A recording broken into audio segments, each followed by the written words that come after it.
ஐநாத்திலே நாளைக்கானப்புறமெல்லாம் பார்த்தீங்கன்னா பாண்டியன் வானதியை கூட்டிட்டு கார்லேயே பெங்களூர் போயிருப்பாங்க. அப்போ அங்கே கிடைக்க வேண்டிய திங்ஸ்லாம் கிடைக்க லேட் ஆனதுனால திரும்ப வரதுக்கு பயங்கரமாக லேட் ஆகிடுது. நைட்டில் வானதி காணமேன்னு சொல்லிட்டு பாண்டியனோட வீட்டில் வந்துட்டு அவங்க அம்மா அப்பா எல்லாரும் சேர்ந்து பயங்கரமாக சண்டை போட்டுறாங்க. வீட்டில் பயங்கர பிரச்சனை ஆயிடுது.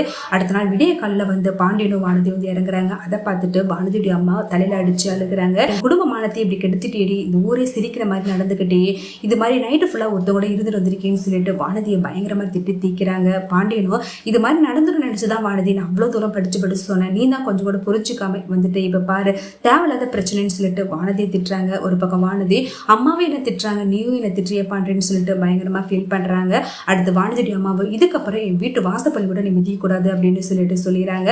அடுத்து வானதி வேற வழி இல்லாம பாண்டியன் வீட்டுல இருக்கிற மாதிரி ஆயிடுது. சோழன் வீட்டில் உள்ளவங்க எல்லாருக்கிட்டையும் பயங்கரமா கோவப்பட்டு நடந்துக்கிறாங்க. இதுக்கு காரணமே தெரியாம சேரன் எல்லாருமே பயங்கரமா டென்ஷன் ஆகிறாங்க. அடுத்து நிலாவும் யோசிக்கிறாங்க, எதுக்காக சோழன் இவ்வளவு தூரம் டென்ஷனா இருக்காங்கன்னு தெரியலன்னு சொல்லிட்டு நடேசன் கிட்ட கேட்குறாங்க. அவரும் அதுக்கான காரணம் எனக்கு தெரியுமா, அந்த உங்க கூட இருக்கிறாங்க ராகவ், அவன் உன்னை லவ் பண்றானாமா, அந்த விஷயத்த ராகவே சோழன் கிட்ட சொல்லியிருக்கான், அதனாலதான் சோழன் இவ்வளவு தூரம் டென்ஷன் ஆறான் அப்படின்னு சொல்லிடுறாங்க. இதை கேட்டதுமே நிலா பயங்கரமா ஷாக் ஆகிறாங்க. அடுத்து நிலா சோழன் கிட்ட உண்மை சொல்லுங்க, என்ன நடந்துச்சு, ராகவ் உங்ககிட்ட என்ன சொன்னாரு அப்படின்னு சொல்றாங்க. அந்த ராகவ் என்கிட்டே உங்களை சைட் அடிக்கிறேன்னு சொல்றாங்க, உங்களை லவ் பண்றேன்னு சொல்றான், இதை என்னால தாங்கிக்கவே முடியல அப்படின்னு சொல்லிட்டு பயங்கரமா டென்ஷன் ஆகிறாங்க.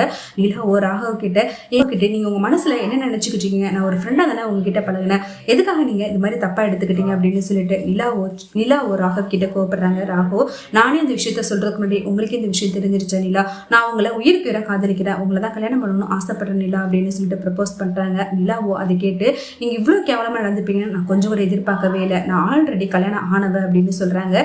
இதை கேட்டு ராகவ் பயங்கரமா ஷாக் ஆகிறாங்க. நீங்க இந்த ஆபீஸ்க்கு சேரும்போது உங்களுக்கு கல்யாணம் ஆளுன்னு தானே சொன்னீங்க, இப்ப நிலா திடீர்னு ஒரு குண்டு தூக்கி போடுறீங்கன்னு கேள்வி கேட்கறாங்க. நிலா ஆபீஸ்ல ஜாயின் பண்ணும்போது என்னால எந்த உண்மையும் அப்போதைக்கு சொல்ல முடியாத சிச்சுவேஷன்ல இருந்தேன், ஆனா உண்மை என்னன்னா உண்மையிலேயே எனக்கு கல்யாணம் ஆயிடுச்சு, என் ஹஸ்பண்ட் வேற யாரும் கிடையாது சோழன் தான் அப்படின்னு சொல்றாங்க. இதை கேட்டு ராகவ் பயங்கரமா ஷாக் ஆகிறாங்க. ஒரு பக்கம் சோழனுக்கு நிலா தன் ஹஸ்பண்ட்னு சொன்னதை நினைச்சு கேள்விப்பட்டு பயங்கரமா சந்தோஷப்படுறாங்க.